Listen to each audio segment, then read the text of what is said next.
Imagina você nem gostar de basquete e seu esporte favorito ser a natação, só que por conta de literalmente um furacão, você migrar de esporte e se tornar uma das maiores lendas da história da NBA. Graças a esse furacão, você simplesmente se tornou um dos maiores jogadores da história da liga. Teve um currículo de 19 temporadas, 5 títulos, 2 prêmios de MVP, 3 MVPs das finais, 15 seleções para o All-Star Game e uma carreira marcada por uma consistência quase inacreditável. Estamos falando de Tim Duncan, o homem que provou que os fundamentos, a inteligência e a constância podem construir uma dinastia dentro da NBA. A maioria das pessoas, quando pensam em basquete, imagina dunks, dribles desconcertantes e bandejas acrobáticas, mas Tim Duncan foi exatamente o contrário de tudo isso. Ele nunca foi o mais rápido, nem o mais atlético, muito menos aquele cara que gostava de aparecer. Ele simplesmente vestia seu uniforme, ia jogar e vencia todas as partidas que ele conseguisse. Nesse vídeo eu te mostro como Tim Duncan dominou a NBA com seu jeito único, silencioso, mas mortal.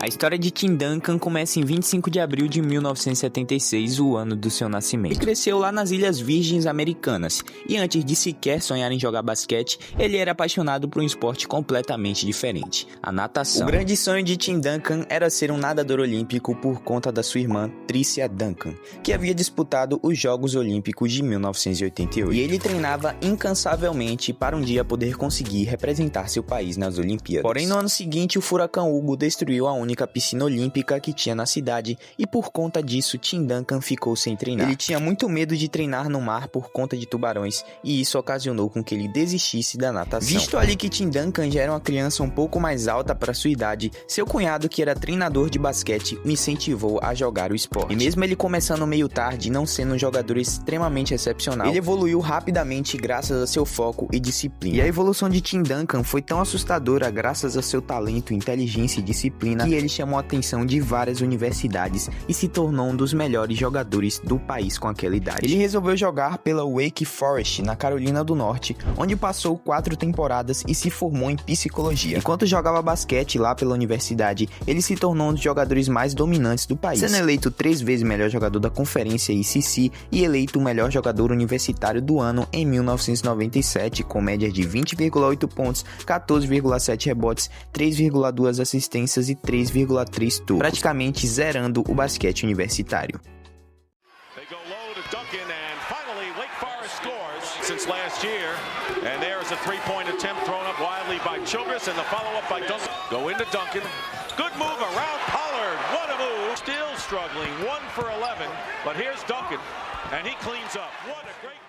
E quando chegou o draft daquele mesmo ano, a primeira escolha era óbvia. O San Antonio Spurs, que havia terminado a temporada anterior com um recorde de apenas 20 vitórias, consequência de uma série de lesões, principalmente a de David Robinson, conseguiram a primeira escolha e não tiveram dúvida alguma em selecionarem Tim Duncan. E cara, pra vocês terem noção, já naquela época, Tim Duncan era considerado o melhor prospecto desde um pivôzão chamado Shaquille O'Neal. Graças a seu repertório quase perfeito que combinava técnica, inteligência e maturidade, ele chegou à NBA já preparado para ser uma estrela desde o primeiro dia. Ele nunca foi conhecido por ser o jogador mais rápido ou mais atlético, mas o que fazia dele especial era sua capacidade de dominar uma partida com fundamentos praticamente impecáveis. Cara, o Tim Duncan nessa época, desde a faculdade, ele realmente não era conhecido por ser veloz ou por ser atlético, mas os fundamentos que esse cara demonstrava em quadra era absurdo. Seu controle de bola, seu giro de corpo, mano, era simplesmente impecável o que o Tim Duncan conseguia fazer dentro de um garrafão. Seu estilo de jogo era baseado em footwork extremamente refinado, uma leitura de jogo acima da média, defesa inteligente e um posicionamento perfeito dos dois lados da quadra. No ataque, a marca registrada de Tim Duncan era um arremesso dele utilizando a tabela mais conhecida como bank shot,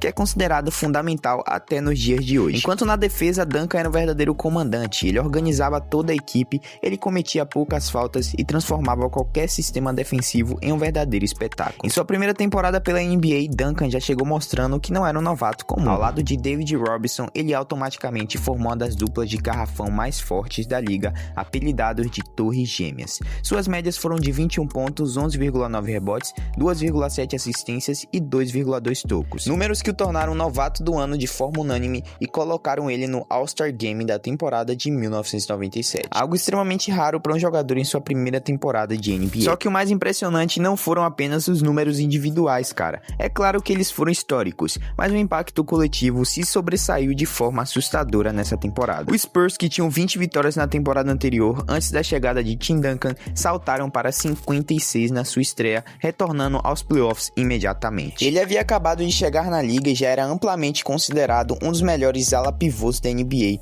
antes mesmo de completar sua primeira temporada como profissional. Nas suas primeiras partidas da pós-temporada, ele mostrou uma maturidade impressionante, levando o time para as semifinais da Conferência Oeste, após derrotarem o Phoenix Suns na primeira rodada, com Duncan ultrapassando os 20 pontos de média, mas eles foram parados pelo Utah Jazz de Karl Malone e John Stockton em 5 jogos. Em sua segunda temporada pelo Spurs, em 1998-99, Tim Duncan elevou mais ainda seu repertório ofensivo, e ao lado de David Robinson, eles reforçaram mais ainda o status de melhor dupla de garrafão da liga. Já em seu segundo ano, ele mostrou que era um dos melhores jogadores do mundo. Em apenas 50 jogos, por conta de um travamento da NBA naquela época, ele registrou médias de 21,7 pontos, 11,4 rebotes, 2,4 assistências e 2,2 tocos, continuando com seus fundamentos impecáveis, uma defesa mais do que elite e um arremesso confiável na média distância. Lembrando a vocês que nesse ano a temporada da NBA teve apenas 50 jogos e Tim Duncan levou o Spurs a uma campanha de 37 vitórias e apenas 13 derrotas. Ao final da temporada, ele foi nomeado para os primeiros times ideais da NBA, tanto defensivo quanto ofensivo, e ficou em terceiro lugar na disputa pelo MVP já em seu segundo ano pela liga. Nos playoffs, Tim Duncan e os Spurs teriam uma das campanhas mais lendárias da história. Eles eliminaram o Minnesota Timberwolves na primeira rodada, varreram Los Angeles Lakers e o Portland Trail Blazers e chegaram às finais da NBA contra o New York Knicks. Tim Duncan estava em sua segunda temporada de NBA e, cara, ele já havia conseguido o feito de levar seu time para as finais. E se você acha que por ele ser um novato a experiência pesou, você está muito enganado. Até porque Tim Duncan foi o cara que liderou os Spurs com médias de 27,4 pontos, 14 rebotes e 2,2 tocos, vencendo o experiente New York Knicks em 5 jogos e se consagrando campeão e MVP das finais com apenas 23 anos de idade e 2 anos de basquete na liga mais difícil do mundo. Em 1999, após conquistarem o título da NBA, Tim Duncan continuou se esforçando para ser o melhor de todos. E mesmo em sua terceira temporada, ele já era um ala pivô extremamente completo e técnico, dominando o jogo sem precisar de explosão atlética. O elenco campeão da temporada anterior continuava firme e forte, liderados por Greg Popovich e mantendo a base com Tim Duncan, David Robinson, Sian Elliott, Avery Johnson e Mario Elie. Pelo terceiro ano consecutivo, Tim Duncan liderou o ataque dos Spurs e em 74 jogos teve médias de 23,2 pontos, 2,4 rebotes, 3,2 assistências e 2,2 tocos, sendo novamente eleito para os primeiros times ideais da NBA, além de participar do All-Star Game. Nessa temporada, seu arsenal era basicamente focado em seu jogo de costas para cesta, footworks, arremesso da média distância e uma defesa de elite. Era muito raro ver o Tim Duncan fazendo partidas ruins na liga, e mesmo quando ele não estava em seus melhores dias, ele controlava o ritmo do jogo de uma forma impressionante. No dia 10 de janeiro de 2000, ele marcou sua melhor pontuação da temporada até então. Foram 46 pontos e 14 rebotes contra o Utah Jazz em uma vitória por 93-86. O Spurs terminou aquela temporada regular com 53 vitórias e 29 derrotas, mas antes dos playoffs chegarem, Tim Duncan acabou sofrendo uma lesão no menisco do joelho esquerdo, encerrando sua temporada alguns jogos antes dela terminar. Sem Duncan, os Spurs não foram capazes de passar da primeira rodada dos playoffs e foram eliminados em 4 jogos pelo Phoenix Suns. Após meses de recuperação intensa e muito treino, Duncan faria seu retorno na temporada 2000-2001, onde voltou ainda mais dominante e reafirmou seu lugar entre os melhores jogadores da liga. Voltando mais saudável do que nunca, ele foi capaz de disputar todos os 82 jogos da temporada regular, com médias de 22,2 pontos, 12,2 rebotes, 3 assistências e 2,3 tocos, ficando em segundo lugar na votação de MVP, que acabou ficando com Allen Iverson nesse ano. E mano, nessa temporada ele se tornou um jogador ainda mais completo. Já era amplamente considerado o pilar absoluto do Spurs, mesmo ainda dividindo quadra com David Robinson, e defensivamente Tim Duncan se tornou ainda melhor e passou a ler os adversários como ninguém. Liderados por Greg Popovich, Duncan e Spurs tiveram uma campanha novamente invejável, com 58 vitórias e 24 derrotas, empatando com o Lakers como a melhor campanha da Conferência Oeste. Nos playoffs, eles venceram o Minnesota Timberwolves em 4 jogos, o Dallas Mavericks em 5 e chegaram nas finais da Conferência Oeste contra o lendário Lakers de Kobe Bryant e Shaquille O'Neal, que estavam varrendo todos os adversários, e apesar de Tim Duncan tentar de todas as maneiras possíveis e liderar a equipe com médias de 23 pontos, incríveis 40 pontos, 15 rebotes e 4 tocos no jogo 2, eles também acabaram sendo varridos pelos Lakers, que posteriormente seriam campeões da NBA. Tim Duncan já era campeão, All-Star e respeitado por toda a liga, mas foi na temporada 2001-2002 que ele deu o passo definitivo para se tornar o melhor jogador da NBA. Aos 25 anos ele atingiu um nível impressionante de maturidade, combinando eficiência ofensiva, domínio defensivo e uma consistência que poucos jogadores conseguiam alcançar. Durante a temporada regular ele teve médias de 25,5 pontos, 12,7 rebotes, 3,7 assistências e 2,5 tocos. Números que lhe renderam o seu primeiro MVP da NBA, além de novamente ser selecionado para os times ideais. Naquela temporada, Tim Duncan dominava os jogos de forma quase silenciosa, e seu arsenal ofensivo era baseado em fundamentos impecáveis, giros precisos, o lendário arremesso na tabela, que eu já falei aqui, e uma leitura de jogo que desmontava as defesas adversárias, enquanto defensivamente Duncan era um verdadeiro maestro que organizava a sua orquestra. No dia 26 de dezembro de 2001, Duncan registrou a maior pontuação da sua carreira naquela temporada, marcando 53 pontos contra o Dallas Mavericks. O impacto de Tim Duncan nessa temporada foi tão dominante que ele liderou o Spurs a uma campanha de 58 vitórias e 24 derrotas, entrando naqueles playoffs como o principal candidato a desafiar a dinastia do Los Angeles Lakers de Shaquille O'Neal e Kobe Bryant. E cara, nessa época parecia impossível parar os Lakers, até porque o Shaquille O'Neal era um dos pivôs mais dominantes da NBA e Kobe Bryant era um jovem extremamente decisivo. É tanto que eles só foram capazes de passar da primeira rodada e logo em seguida, nas semifinais da Conferência Oeste, eles foram eliminados pelos Lakers em 5 jogos. Tim Duncan entregou atuações gigantescas, mas infelizmente não foi capaz de parar aquele time do Lakers. Mas cara, mesmo sendo eliminado, ele saiu daqueles playoffs com sua reputação ainda maior. Ele já era o coração do Spurs, e no ataque era a primeira opção em praticamente todas as posses importantes. Na série contra os Lakers, ficou evidente que o problema não era Duncan. O grande obstáculo era enfrentar um dos times mais fortes da história da NBA, liderados por Shaq e Kobe, que posteriormente conquistariam o terceiro título consecutivo naquela temporada. Tim Duncan teve médias de 29 pontos por jogo naqueles playoffs e preparou o terreno para a temporada seguinte,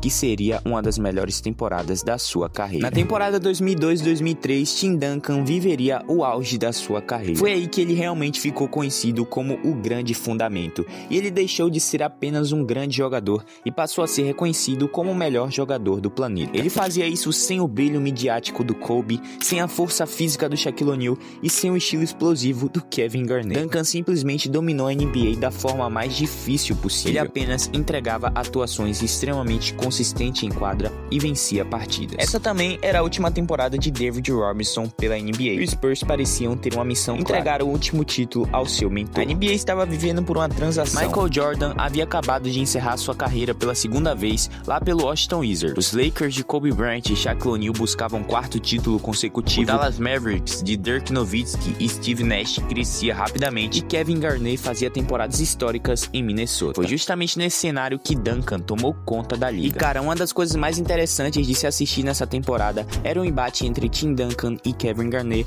ou Tim Duncan e Dirk Nowitzki, jogadores que jogavam na mesma posição, mas que tinham características completamente diferentes. Nessa temporada, Tim Duncan teve média de 23,3 pontos, 12,9 rebotes e 2,9 tocos por partida, e foi eleito o jogador mais valioso da temporada, o MVP, pela segunda vez consecutiva. O sistema ofensivo do San Antonio Spurs ainda não estava no seu auge, mas eles já estavam começando a formar seu Big Three com Tony Parker, que estava em sua segunda temporada de NBA, Manu Ginobili, que havia acabado de chegar na liga, e Tim Duncan, que já estava em seu auge completo. Nessa temporada, eles levaram o Spurs a 60 vitórias e 22 derrotas, ocupando o primeiro lugar da Conferência Oeste. Graças à genialidade de Greg Popovich e à dominância de Tim Duncan, o Spurs tiveram uma campanha histórica naqueles playoffs. Na primeira rodada, eles venceram o Phoenix Suns em 6 jogos. Nas semifinais do Oeste, enfrentaram até então seu maior inimigo, os Lakers de Kobe e Shaq, que já não estavam mais tão fortes assim nessa temporada, e os Spurs venceram eles por 4-2. As finais do Oeste também venceram o Dallas Mavericks por 4-2 e chegaram às finais da NBA,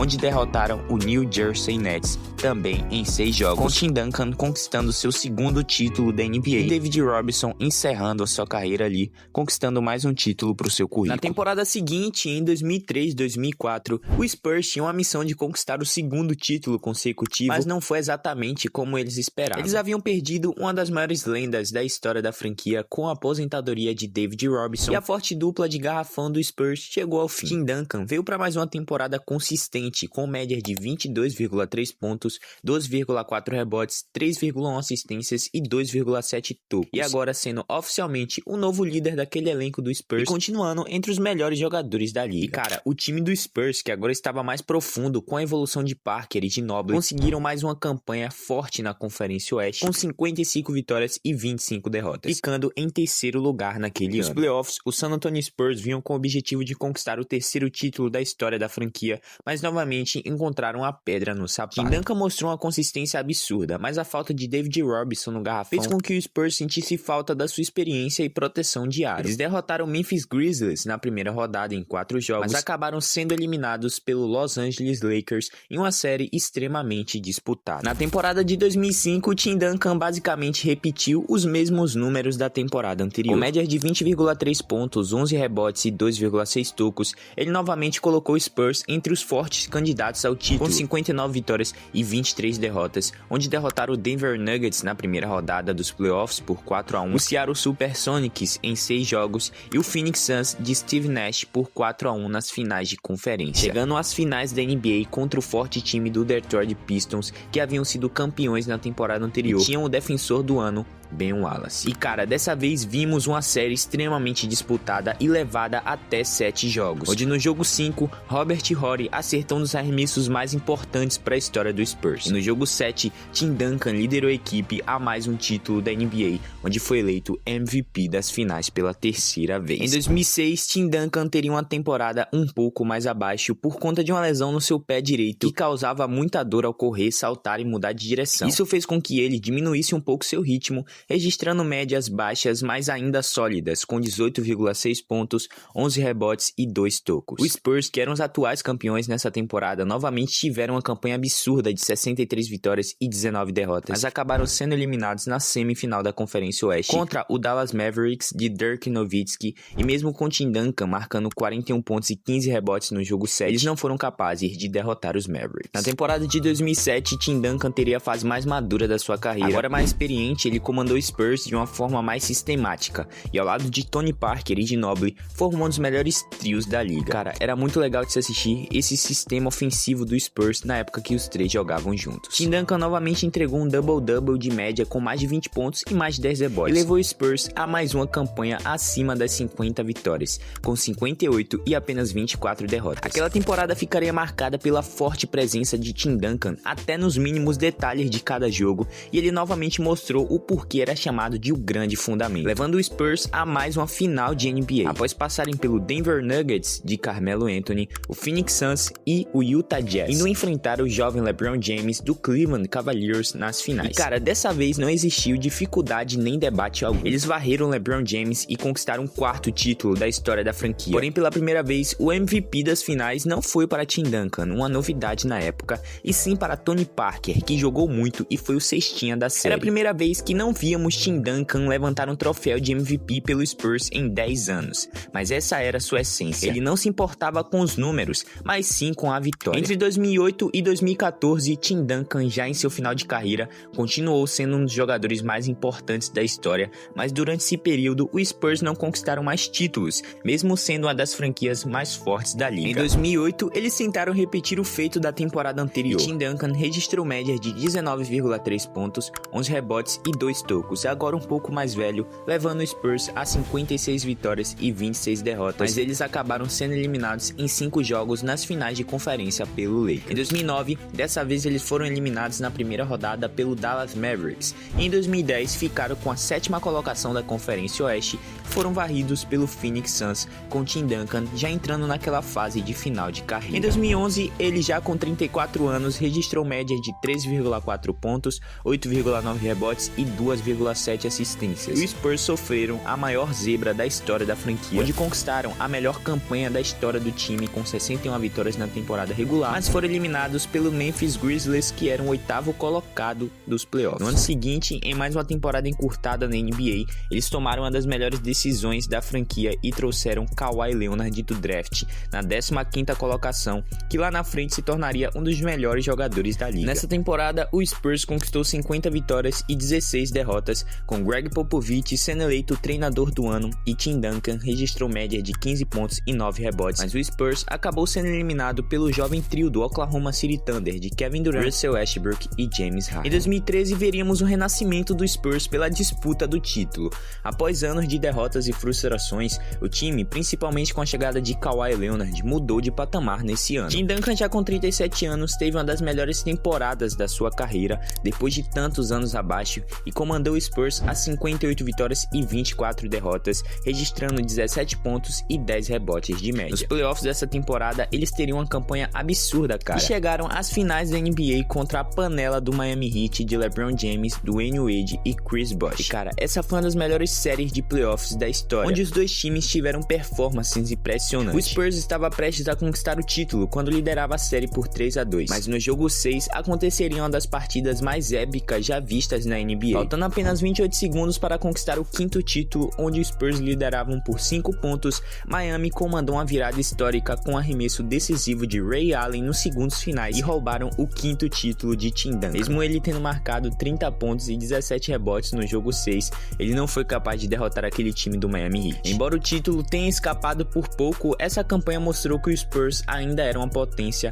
e a temporada seguinte confirmaria ainda mais isso. Em 2014, eles novamente conquistaram a melhor campanha da NBA e Tim Duncan registrou médias de 15 pontos, 9,7 rebotes e 3 assistências. Mas o fator decisivo para esse time foi a evolução de Kawhi Leonard, que se consolidou como um dos melhores defensores da liga e ajudou os Spurs a novamente chegarem às finais da NBA e disputarem o título novamente em uma revanche contra o próprio Miami Heat. Porém, dessa vez veríamos algo completamente diferente. O Spurs demonstrou um dos basquetes mais lindos que eu já assisti na história e vencer o Heat em 5 jogos sem grandes dificuldades, com Kawhi Leonard sendo eleito o MVP das finais e Tim Duncan conquistando seu último título pela franquia que o revelou. Essa foi a última vez que vimos Tim Duncan levantar um troféu da NBA, mas sua carreira vai muito além disso. 2 temporadas depois dessa conquista, ele anunciou sua aposentadoria da NBA após 19 temporadas e 5 títulos, se consagrando como o maior jogador da história do San Antonio Spurs. Sua camisa de número 21 foi aposentada pelo Spurs e ele se tornou um jogador Hall da Fama,